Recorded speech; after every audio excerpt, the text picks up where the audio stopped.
Starting in the name of Allah Almighty, who is the master of the day of judgment, and a bundle of the Rudu Islam on beloved Prophet Muhammad sallallahu alaihi wasallam. Dear students, exercise 8.2, class 10 mathematics, Federal Board. Question number 1, solve the following right angled triangle. These three triangles are right angle triangles and we have to solve them. Solve means that we have to find the value of unknown.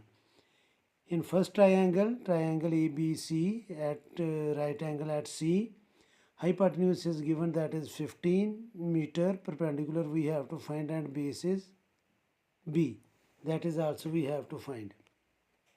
And angle A is given, angle B we have to find, and angle C is right angle. Students यहाँ पर एक चीज़ आपको बताता चलूँ कि right angle triangle में जो भी एंगल हम डिस्कस करेंगे, सपोज़ कि हम एंगल अगर 40 डिग्री लेते हैं तो ए परपेंडिकुलर होगा और बी बेस होगा, और अगर हम एंगल बी डिस्कस करेंगे तो उसके अकॉर्डिंग बी परपेंडिकुलर होगा और ए बेस होगा। हाइपोटेन्यूज वो साइड होती है जो राइट एंगल की अपोजिट साइड होती है और ये चेंज नहीं होती। परपेंडिकुलर और base according to the angle वो दोनों चेंज होंगे।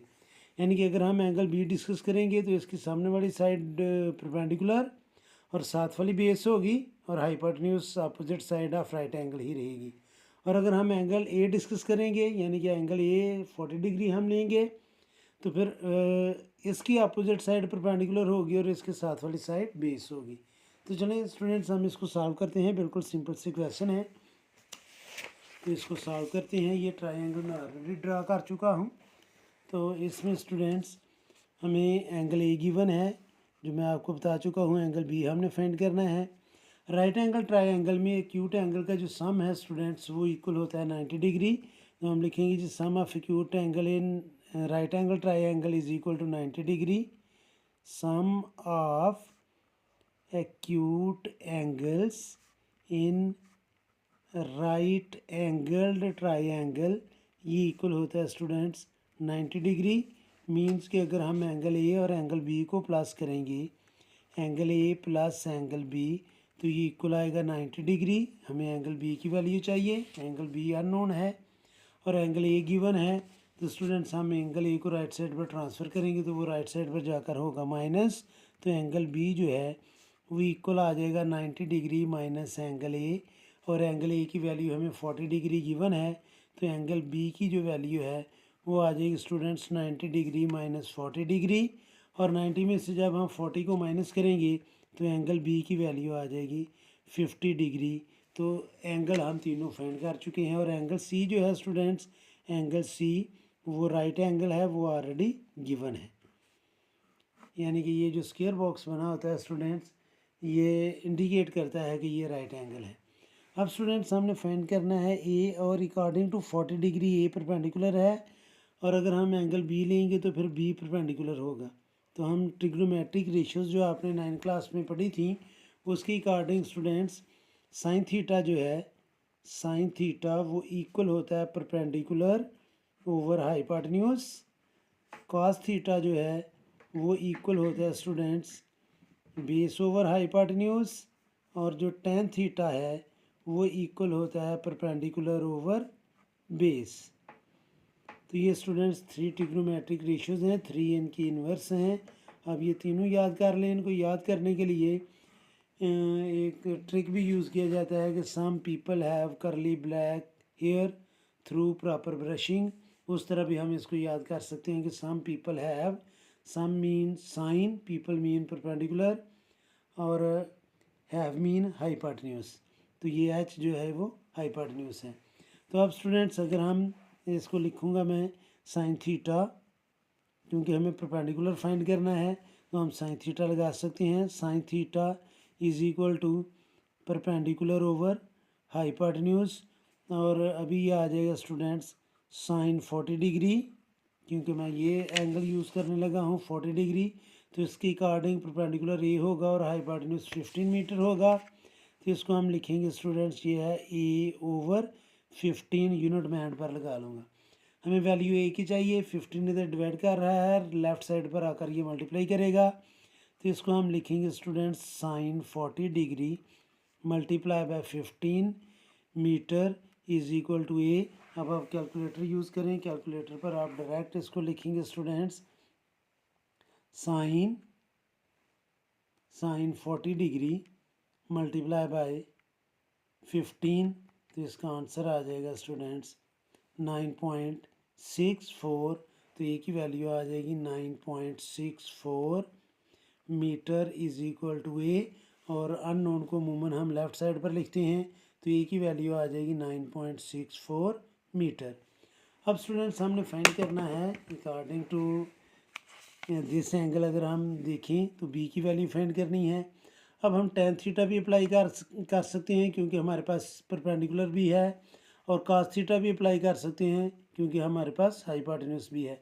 साइन थीटा अब आप यूज़ नहीं कर सकेंगे। अगर साइन थीटा यूज़ करना है तो वो स्टूडेंट्स फिर हमें एंगल बी यूज़ करना पड़ेगा, उसमें कन्फ्यूजन के चांसेस हैं। तो स्टूडेंट्स आप कॉस थीटा अप्लाई कर लें इसमें। तो आप लिखें students, cos theta is equal to base over hypotenuse. तो कॉस 40 डिग्री जो हमें गिवन था, मैं ये थीटा अप्लाई कर रहा हूँ, इसकी अकॉर्डिंग बी बेस है, तो ये आ जाएगा स्टूडेंट्स बी ओवर हाइपोटेन्यूज हमें गिवन है 15 मीटर। तो बी की वैल्यू हमने फाइंड करनी है। 15 मीटर लेफ़्ट साइड पर डिवाइड कर रहा है, राइट साइड पर डिवाइड कर रहा है, लेफ़्ट साइड पर आकर ये करेगा मल्टीप्लाई। तो cos 40 degree multiply by 15 metre is equal to B. Same students हम कैलकुलेटर यूज़ करेंगे। तो मैं इधर लिखूँगा कॉस, आपके सामने लिख रहा हूँ, कॉस 40 डिग्री मल्टीप्लाई बाय 15। तो जब हम इक्वल करेंगे तो ये आ जाएगा स्टूडेंट्स 11.5, इसको 1 dp तक राउंड ऑफ करेंगे तो ये आ जाएगा students 11.5 metre is equal to b, या b is equal to 11.5 metre. ये था स्टूडेंट्स इसका ए पार्ट, जिसमें हमने ए की वैल्यू भी फाइंड कर ली है, बी की वैल्यू भी फाइंड कर ली है, और एंगल बी जो है वो भी स्टूडेंट्स हम फाइंड कर चुके हैं। ये एंगल बी भी हमने फाइंड कर लिया हुआ है। अब हम सॉल्व करेंगे इसका second part. Students second part में ये हमें ट्रायंगल गिवन है A B C. C right angle है, सी की अपोजिट साइड, एंगल सी की opposite side small C, angle B की अपोजिट साइड स्मॉल बी जो उसने वैल्यू दी हुई है, और एंगल ए की अपोजिट साइड जो है वो स्मॉल ए। तो सबसे पहले स्टूडेंट्स हम फाइंड कर लेते हैं एंगल ए।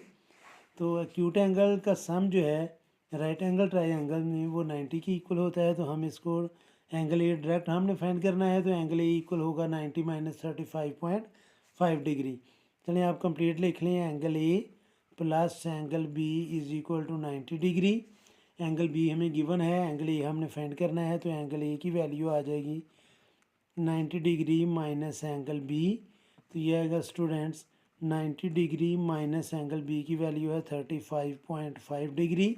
तो 90 में से जब 35.5 हम माइनस करेंगे तो ये आ जाएगा 54.5 डिग्री। 54 में ये 0.5 माइनस करेंगे तो 55, और 55 में 33 ऐड कर देंगे तो वो 90 डिग्री आ जाएगा। तो एंगल ए की वैल्यू हमने फाइंड कर ली है, वो है 54.5 डिग्री। अब स्टूडेंट्स हमने फाइंड करना है जी, ये चाहे आप पहले सी फाइंड कर लें चाहे ए फाइंड कर लें। अगर आपने ए फाइंड करना है तो आप टेन थीटा अप्लाई कर लें, और अगर आप सी फाइंड करना चाहते हैं तो आप स्टूडेंट्स साइन थीटा अप्लाई कर लें, तो ये दोनों वैल्यूज़ आ जाएंगी। तो अब मैं इधर लिखूँगा साइन, हम पहले सी फाइंड कर लेते हैं, साइन थीटा, साइन इक्वल होता है some people, people mean perpendicular over have, और हैव मीन हाइपोटेन्यूज। तो अब स्टूडेंट्स हाइपोटेन्यूज हमने फाइंड करना है, जो डिवाइड कर रहा है लेफ़्ट साइड पर आकर ये मल्टीप्लाई करेगा, और साइन थीटा राइट साइड पर जाकर डिवाइड करेगा। चलें हम वैल्यू पहले लिख लेते हैं। मैं लिखता हूँ sine 35.5 degree is equal to perpendicular की जगह हम लिख लेते हैं 50 मीटर ओवर हाइपोटेन्यूज है सी जो हमने फाइंड करना है। तो सी स्टूडेंट्स राइट साइड पर डिवाइड कर रहा है, लेफ़्ट साइड पर आकर मल्टीप्लाई करेगा, और साइन 35.5 डिग्री राइट साइड पर जाकर डिवाइड करेगा, तो सी की वैल्यू आ जाएगी 50 मीटर ओवर साइन 35.5 डिग्री। अब आप कैलकुलेटर यूज़ कर लें। तो कैलकुलेटर में स्टूडेंट्स हम लिखेंगे इसको 50 डिवाइडेड बाय साइन 35.5 5 और इक्वल प्रेस करेंगे तो ये स्टूडेंट्स आपके सामने आंसर आ गया है 86.1 मीटर। 86.1 और यूनिट इसका मीटर है तो मैं 7 मीटर लिख दूंगा। सी की वैल्यू भी हमने फाइंड कर ली। अब स्टूडेंट्स हमने वैल्यू फाइंड करनी है ए की। आप cos थीटा भी अप्लाई कर सकते हैं क्योंकि सी हम ऑलरेडी फाइंड कर चुके हैं, तो सी की जगह हम 86.1 मीटर लेकर हम ए की वैल्यू फाइंड कर लेंगे। और आप tan थीटा भी अप्लाई करें तो उसकी वैल्यू भी ए की वैल्यू भी आ जाएगी। तो अब मैं इधर लिखूँगा students tan theta is equal to through proper brushing, तो थ्रू के लिए टी, प्रॉपर के लिए परपेंडिकुलर और ब्रशिंग के लिए बेस। तो ये स्टूडेंट्स हमने tan थीटा लिख लिया। tan theta is equal to perpendicular over base. तो थीटा की जगह हम लिखेंगे स्टूडेंट्स 35.5 और परपेंडिकुलर की जगह मैं लिखूँगा 50 और बेस हमने फाइंड करना है तो हम लिख लेंगे स्टूडेंट्स tan 35.5 डिग्री। परपेंडिकुलर है हमारे पास 50 मीटर और बेस है ए जो हमने फाइंड करना है। तो ये स्टूडेंट्स राइट साइड पर डिवाइड कर रहा है, लेफ़्ट साइड पर आकर मल्टीप्लाई करेगा और tan जो है वो ए से मल्टीप्लाई कर रहा होगा तो ये राइट साइड पर जाकर डिवाइड करेगा। तो ए की वैल्यू हमारे पास आ जाएगी 50 मीटर ओवर tan 35.5 डिग्री। तो ए की वैल्यू होगी स्टूडेंट्स, आप डायरेक्ट कैलकुलेटर यूज़ करें। मैं लिखूँगा 50, ये आपके सामने मैंने लिख लिया 50 डिवाइडेड बाय tan 35.5 और आप इक्वल करेंगे तो आपका आंसर आ जाएगा स्टूडेंट्स 70.09। तो इसको हम जब राउंड ऑफ करेंगे तो ये आ जाएगा 70.1 मीटर। 70.1 मीटर। ये था स्टूडेंट्स सेकंड पार्ट। अब हम सॉल्व करेंगे इसका थर्ड पार्ट। और थर्ड पार्ट में जो हमें ट्राइंगल गिवन है वो है स्टूडेंट्स ACB। जैसे ऊपर ट्राइंगल है उसी तरह की ट्राइंगल उसने ये भी दी हुई है। मैं आपके सामने ड्रा कर रहा हूँ ताकि किसी किस्म की आपको कन्फ्यूजन ना हो। ये एंगल ए, वर्टेक्स ए, ये बी, ये सी और ये राइट एंगल है। तो इसमें स्टूडेंट्स उसने हमें दिया है जी परपेंडिकुलर, यानी कि AC दी है वो है 15 सेंटीमीटर और BC दी है 12.5 सेंटीमीटर। 12.5 सेंटीमीटर और हमने C भी फाइंड करना है, हमने एंगल B भी फाइंड करना है और एंगल A भी फाइंड करना है। अब स्टूडेंट्स C फाइंड करने के लिए तो हम पाइथागोरस थ्योरम अप्लाई कर सकते हैं। ये हाइपोटेन्यूज है, ये परपेंडिकुलर है, ये बेस है और अब पाइथागोरस थ्योरम अप्लाई करते हुए हम स्टूडेंट्स इसकी वैल्यू फाइंड कर लेंगे। लेकिन अब पाइथागोरस थ्योरम थोड़ा लेंथी होता है तो शॉर्टकट मेथड ये है कि हम पहले थीटा फाइंड कर लें, यानी कि एंगल B फाइंड कर लें। एंगल B फाइंड करने के लिए हम ट्रिग्नोमेट्रिक रेशियो जो है वो यूज़ करेंगे perpendicular over base. tan theta is equal to perpendicular over base. Perpendicular भी गिवन है, बेस भी गिवन है, तो tan थीटा हम आसानी से फाइंड कर लेंगे। तो वो मैं आपके सामने करने लगा हूँ। तो हम इसको लिखेंगे स्टूडेंट्स tan थीटा ये इक्वल होता है स्टूडेंट्स परपेंडिकुलर ओवर बेस और थीटा हमने फाइंड करना है, यानी कि ये एंगल मैंने लिखा है इसको थीटा हमने लिख लिया है। tan B भी हम कह सकते थे। तो ये आ जाएगा स्टूडेंट्स थीटा और tan राइट साइड पर जाकर होगा inverse, tan inverse into perpendicular है हमारे पास 15 सेंटीमीटर, सेंटीमीटर से कैंसिल हो जाएगा ओवर 12.5। और अब स्टूडेंट्स आपने tan इन्वर्स लिख लेना है जी। कैलकुलेटर से मैं आपके सामने करता हूँ, शिफ्ट प्रेस करके हम tan लिखेंगे तो ये tan इन्वर्स आ गया। आगे ब्रैकेट में आपने लिखना है क्योंकि ये फ्रैक्शन में है तो ब्रैकेट में आप लिखेंगे 15 डिवाइडेड बाय 12.5 ब्रैकेट क्लोज करके आप इक्वल करेंगे तो आपके पास थीटे की वैल्यू आ गई है 50.2 डिग्री। तो हमारे पास जो थीटा है वो आ गया स्टूडेंट्स 50.2 डिग्री और ये थीटा जो है ये हमारा एंगल B है। तो ये आ गया स्टूडेंट्स 50.2 डिग्री। अब हमने एंगल A फाइंड करना है तो एंगल A जो है वो इक्वल होगा students 90 degree minus angle B, क्योंकि ये एक्यूट एंगल का सम जो है वो इक्वल होता है 90 डिग्री के। तो ये आ जाएगा 90 डिग्री माइनस 50.2 डिग्री। तो ये आएगा स्टूडेंट्स 39.8 डिग्री। जब हम इसको माइनस करेंगे 90 में से 50 को माइनस करेंगे तो 40 आएगा, और 40 में से 0.2 माइनस करेंगे तो 39.8 आ जाएगा। ये आप ज़ुबानी भी कर सकते हैं। अब स्टूडेंट्स हमने एंगल भी ए भी फाइंड कर लिया, एंगल बी भी फाइंड कर लिया।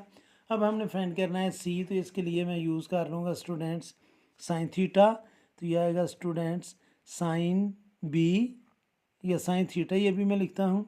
Sign theta is equal to perpendicular over hypotenuse, और हम एंगल बी इधर पुट कर लेंगे, और एंगल बी की वैल्यू है 50.2 डिग्री। तो मैं लिखूँगा स्टूडेंट्स साइन 50.2 डिग्री, परपेंडिकुलर है हमारे पास 15 सेंटीमीटर, ओवर परपेंडिकुलर है हमारे पास सी जो हमने नॉट परपेंडिकुलर सॉरी हाइपोटेन्यूज से सी जो हमने फाइंड करना है। तो सी लेफ्ट साइड पर राइट साइड पर डिवाइड कर रहा है, लेफ्ट साइड पर आकर मल्टीप्लाई करेगा, और साइन 50.2 डिग्री सी से मल्टीप्लाई कर रहा होगा तो राइट साइड पर जाकर ये करेगा डिवाइड। तो सी की वैल्यू आ जाएगी 15 सेंटीमीटर ओवर साइन 50.2 डिग्री। तो अब स्टूडेंट्स आप डायरेक्ट कैलकुलेटर यूज़ करेंगे। कैसे, मैं आपके सामने करने लगा हूँ। आप लिखेंगे 15, ये 15 लिख लिया, डिवाइडेड बाय साइन 50 नहीं लिखा गया, साइन 50.2, और इक्वल का मैं साइन प्रेस करूँगा तो ये आ जाएगा स्टूडेंट्स 19.5। तो सी की वैल्यू हमारे पास आ गई है 19.5 सेंटीमीटर, और यही स्टूडेंट्स हमने फाइंड करना था। तो ये था हमारा क्वेश्चन नंबर 1। उम्मीद है कि आपको इस क्वेश्चन की समझ आई होगी। फिर भी अगर कोई कन्फ्यूजन हुई तो आप कमेंट बॉक्स में ज़रूर कमेंट्स कीजिएगा। कोशिश करूँगा कि जल्द से जल्द आपको रिप्लाई करूँ, और हर में हमेशा की तरह अल्लाह से दुआ करूँगा कि आप सब हमेशा खुश रहें और ज़िंदगी के हर मैदान में कामयाब हों। आमीन। अल्लाह हाफिज़।